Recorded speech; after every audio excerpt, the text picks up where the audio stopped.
আমার ছোট্ট একটা মিনি ব্লগে সবাইকে ওয়েলকাম। আমি ফার্স্ট টাইম নিজের ভয়েসে ব্লগ বানালাম। আর যেহেতু শ্রাবণ মাসের ফার্স্ট দিন ছিল, বরকে বললাম চুড়িটা পরিয়ে দিতে, তো চুড়িটা পরিয়ে দিল। তারপর দেখছিলাম বলতে ভালো লাগছিল, তারপর চুড়ি যে বিছানাটাকে বাগানোর চেষ্টা করছিলাম, কিন্তু না, আমাকে বাগাতে হলো, ওইভাবে হয় না।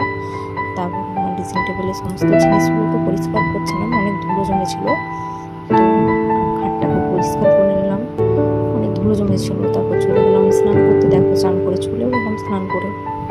তারপর চলে গেলাম ছাদে, অনেক কাচার ছিল, আজ কেচে নিলাম, তো সব মেলে নিলাম। তারপর আমি চিন্তা করছিলাম যে আজ রোদও দেয়নি, কী করে আদৌ শুকাবে না শুকাবে না। তারপর চলে এলাম নিজেকে একটু পরিচর্যা করতে। যদি আমার ভিডিও সবার ভালো লাগে প্লিজ লাইক কমেন্ট করো।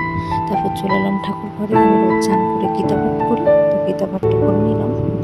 তারপর গীতা পাঠ করছিলাম, তারপর চলে এলাম রান্নাঘরে।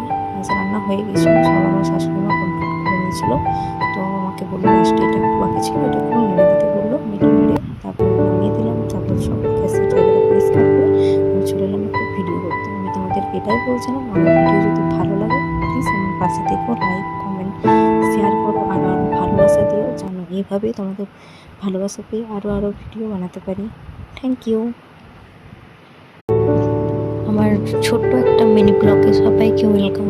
আমি ফার্স্ট টাইম নিজের ভয়েসে ব্লগ বানালাম।